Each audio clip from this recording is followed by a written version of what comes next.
یہ ٹینشن والی بھی ہو سکتی ہے، ٹینشن فری بھی ہو سکتی ہے۔ اب اسی ہیبٹ کو لگاتار وہ چلاتا رہے تو پھر وہ بن جاتا ہے اس کا کیریکٹر۔ ہم کہتے ہیں کہ اس کا کردار ہی ایسا ہے۔ تو اب مجھے بتائیں کہ کتنا آسان ہے کہ اگر کوئی شخص اپنا انوائرمنٹ چینج کر لے تو کیا اس کی سوچ بدل سکتی ہے یا نہیں بدل سکتی؟ تو یہ 100% بدل سکتی ہے۔ آپ اپنا ماحول چینج کر دیں، بدل جائے گی۔ ایک ایکسپیرینس کرتے ہیں کہ سوچ سے ہوتا کیا ہے۔ مثال کے طور پر آپ ایک جگہ پر موجود تھے، وہ ایک سمندر کا کنارہ ہے، بیچ ہے، آپ وہاں پر موجود ہیں اور وہاں پر گرمی ہے، حبس ہے، اسی طرح کا موسم ہے اور آپ کو بہت زیادہ پسینہ آ رہا ہے۔ آپ یہ چاہتے ہیں کہ چلو یار لیمو کا جوس پیتے ہیں، سکنج بین پیتے ہیں، ٹھیک ہے جی۔ آپ ایک دکان پر جاتے ہیں، ایک کرسی پر بیٹھ جاتے ہیں، بڑے سکون سے بیٹھتے ہیں۔ آپ نے تخیلاتی دنیا میں جانا ہے، ٹھیک ہے نا، بلکہ ہو سکے تو آنکھیں تھوڑی سی مدھم کر لیں۔ اچھا، اس کے بعد کیا ہوتا ہے، آپ اسی جگہ پر ہوتے ہیں، ایک شخص آتا ہے، وہ آپ سے بڑے ہی نہایت نفیس انداز میں آرڈر لیتا ہے۔ وہ کہتا ہے جناب کاشف صاحب بتائیں آپ کی کیا خدمت کر سکتا ہوں میں؟ وہ جناب کہتا ہے کہ مجھے ایک مگ جو ہے نا، وہ لیمو کا جو جوس ہے نا، وہ پانی ملا اور نمک ملا، وہ مجھے لا کر دیں، اور وہ دنیا کا بہترین لیمو کا رس ہوتا ہے جو آپ کو ابھی پیش کیا جا رہا ہے۔ اچھا، وہ لے کر آتا ہے، بڑے ہی ادب کے ساتھ خوبصورت ٹرے میں وہ آپ کے سامنے کرتا ہے۔ آپ اسے اٹھاتے ہیں، اسے دیکھتے ہیں، وہ پانی بھرا ہوتا ہے، اس کے اندر نمک بھی ڈالا ہوتا ہے، بہت ہی اچھا لگ رہا ہوتا ہے کہ بہت ہی اچھا ہے، مجھے ابھی مزہ آنے والا ہے۔ اس کے اندر لیمو کے چند ایک ٹکڑے بھی جن کے اندر رس ہوتا ہے وہ بھرے ہوتے ہیں۔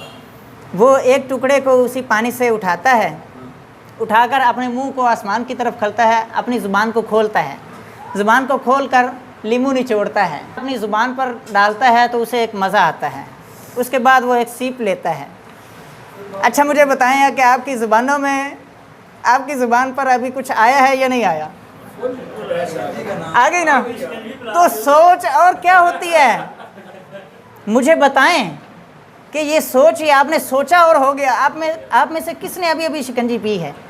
کسی نے نہیں پی، لیکن ذائقہ محسوس کر لیا ہے۔ یہ کیا ہے؟ یہ سوچ ہے۔ انسان جو سوچتا ہے وہ ہو جاتا ہے۔ انسان کی اچھی سوچ ہوگی تو اچھا ہوگا، اگر اس کی بری سوچ ہوگی تو برا ہوگا۔ ہمارے ہاں یہ کہا جاتا ہے کہ یار وہ بندہ جو ہے نا، وہ تو ٹینشن فری ہے، وہ بندہ جو ہے اس کو تو کوئی ٹینشن ہی نہیں ہے، اس کو کوئی پریشانی نہیں ہے، اس کی زندگی بہت اچھی گزر رہی ہے، ہاں سوکھ ہے۔ آپ میں سے کون کون یہ سوچتا ہے کہ اس کی زندگی زیادہ اچھی گزر رہی ہے؟ کیوں بھائی، سوچتے ہیں نا، کوئی بات نہیں، شرم مٹا دیں، ابھی ہاتھ کھڑے کر دیں۔ کون کون سوچتے ہیں؟ سوچتے ہیں نا، ہم یہ سوچتے ہیں اور یہ چاہتے ہیں کہ کاش کہ اس کی جگہ پر میں ہوتا تو بہت اچھا ہوتا۔ ایسے ہوتا ہے نا، ایک شخص کو ایک خواب آتا ہے، پورے شہر میں اعلان ہوتا ہے کہ حضرات آپ اپنے اپنے غموں کو، اپنے اپنے سٹریس کو، اپنی اپنی ڈپریشن اور ٹینشن کو ایک تھیلے میں ڈالیں اور تھیلے میں ڈال کر اسے فلاں چوک میں لے آئیں۔ اعلان ہوتا ہے اور وہ بادشاہ کا حکم ہوتا ہے، اس کی کوئی نافرمانی نہیں کر سکتا۔ تمام لوگ وہاں پر پہنچ جاتے ہیں، وہ جا رہے ہوتے ہیں، ساتھ ادھر بھی ایک بندہ جا رہا ہوتا ہے، ادھر بھی جا رہا ہوتا ہے، لوگ جوک در جوک جا رہے ہیں، بڑی تیزی کے ساتھ جا رہے ہیں۔ وہ میرے رنگ کا بندہ ہوتا ہے، وہ بھی جا رہا ہوتا ہے، ان جیسا ان جیسا ان جیسا، سب لوگ وہاں پر جا رہے ہوتے ہیں اور وہ دائیں بائیں بھی دیکھتے ہیں کہ میرے اتنے غم ہیں، میری اتنی پریشانیاں ہیں۔ ان کا ایک گٹھا اس نے نا اٹھایا ہوتا ہے، دوسرے بندے کو دیکھتا ہے، اس نے بھی ایک بڑا گٹھا اٹھایا ہوا ہے، تیسرے کو بھی دیکھتے ہیں، وہ اس نے بھی اٹھایا ہوا ہے، سارے جا رہے ہیں، جا رہے ہیں، جا رہے ہیں، جوک در جوک جا رہے ہیں۔ اور وہاں پر ایک اونچا مینار ہوتا ہے، وہاں پر بادشاہ سلامت چڑھے ہوتے ہیں اور وہ اعلان کرتے ہیں کہ آپ لوگ، سبھی لوگ اپنے اپنے غموں کو، اپنے اپنی گٹھڑیوں کو جو آپ تھیلے لے کر آئے ہیں، ان سب کو اس جگہ پر رکھ دیں اور 10 فٹ پیچھے ہٹ جائیں۔ وہ سارے لوگ 10 فٹ پیچھے ہٹ جاتے ہیں۔ اب یہ اعلان ہوتا ہے کہ آپ لوگ اس طرح کرو کہ آپ کو ایک گٹھڑی اٹھانے کی اجازت دی جاتی ہے، کہ ایک گٹھڑی، آپ کو جو بھی گٹھڑی پسند ہے، جو بھی تھیلا پسند ہے، کسی اور کا تھیلا آپ اٹھا لو، کیونکہ آپ یہ چاہتے ہیں کہ اس کے غم تھوڑے ہیں اور میرے غم زیادہ ہیں، تو اس لیے یہ پروگرام منعقد کیا گیا ہے کہ کسی اور کے غم اٹھا لو جا کر۔ اب وہ سارے سوچتے ہیں اوہ ہو یہ کیا ہوا، اس کے غم تو مجھ سے بھی زیادہ ہیں، اور تیسرے کے اس کے تو اچھا، وہ جو وہاں پر حسین لوگ بھی موجود تھے وہ بھی اپنی گٹھڑی لے کر کھڑے تھے، وہاں پر برکت والے بھی موجود تھے وہ بھی اپنی گٹھڑیاں لے کر کھڑے تھے، وہاں پر وہ لوگ بھی کھڑے تھے جو دوسروں کو ہنساتے تھے وہ بھی اپنی گٹھڑیاں لے کر کھڑے تھے، وہاں پر غریب بھی تھے، امیر ترین بھی لوگ کھڑے تھے، جن کو ہم کہتے تھے کہ یہ شخص تو روزانہ جہاز پر سفر کرتا ہے، وہ بھی اپنا ایک بہت بڑا گٹھڑ لے کر کھڑا تھا۔ سارے لوگ وہاں پر موجود تھے۔ اب ہاں جی، وڈی گڈڑی، اچھا وہاں پر لے کر موجود تھے۔ اب جیسے ہی اعلان ہوتا ہے اور کہا جاتا ہے کہ جب 10 تک گنتی گنی جائے گی، اس کے بعد ہر ایک شخص نے کسی اور کی گٹھڑی اٹھا لینی ہے جو اس کو پسند ہو۔ تو اب میرے جیسا بندہ بھی وہاں پر کھڑا ہوتا ہے، میں سوچتا ہوں کہ یار میں کس کی اٹھاؤں، میں کس کی گٹھڑی اٹھاؤں، کیونکہ کسی اور کی گٹھڑی میں کوئی اور غم ایسا نکل آیا جو ابھی بھی نیا ہوا، تو پھر میرا کیا بنے گا؟ میں تو بڑا پریشان ہوں، کسی کے پاس اور غم نکل آیا، اتنے بڑے بڑے غم پڑے ہیں۔ تو 1 2 3 4 5 6 7 8 9 10، جیسے ہی 10 ہوتا ہے سب لوگ بھاگتے ہیں اور اپنی اپنی گٹھڑی اٹھا لیتے ہیں اور اپنی گٹھڑی اٹھا کر واپس جا رہے ہوتے ہیں۔ لیکن فرق یہ ہوتا ہے کہ جب جا رہے ہوتے ہیں تو ان کی سوچ میں ہوتا ہے کہ میری گٹھڑی جو ہے وہ بہت بھاری ہے، بہت بڑی ہے، لیکن جب واپس آ رہے ہوتے ہیں تو ان کو ہلکا پن محسوس ہوتا ہے، وہ کہتے ہیں نہیں یہ ٹھیک ہے، میرا غم ٹھیک ہے، جو میرا غم ہے نا وہ مجھے ہی ٹھیک ہے۔ آپ کے خدا نے آپ کو جہاں پر رکھا ہے وہ ٹھیک رکھا ہے۔ وَأَلَّيْسَ لِلْإِنسَانِ إِلَّا مَا سَعَىٰ، اللہ تعالیٰ کسی پر اس کی طاقت سے زیادہ بوجھ نہیں ڈالتا۔ لا يكلف اللہ نفسا الا وسعها، قرآن کہ اللہ تعالیٰ کسی کو اس کی طاقت سے زیادہ تکلیف دیتا ہی نہیں، اور اللہ تعالیٰ نے فرمایا لا تقنطوا من رحمت اللہ، میری رحمت سے نا امید نہ ہو جاؤ۔ تم لوگوں سے امیدیں کیوں لگاتے ہو؟ میری طرف آؤ، میری طرف آؤ، میرے پاس آ جاؤ، میں تمہاری امیدیں پوری کروں گا۔ اور اللہ تعالیٰ نے حضور علیہ الصلوۃ والسلام کی زبان کو قرآن پاک میں فرمایا کہ لا تحزن ان اللہ معنا، غم نہ کرو، اللہ تمہارے ساتھ ہے۔ جب اللہ تمہارے ساتھ ہے تو تمہیں کس غم کی ضرورت ہے؟ کیا آپ یہ سمجھتے ہو کہ آپ کا خدا نعوذ باللہ چھوٹا ہے اور آپ کی تکلیفیں بڑی ہیں؟ یہ مت کہو خدا سے کہ میری مشکلیں بڑی ہیں، ان مشکلوں سے کہہ دو میرا خدا بڑا ہے۔ بہت شکریہ جی۔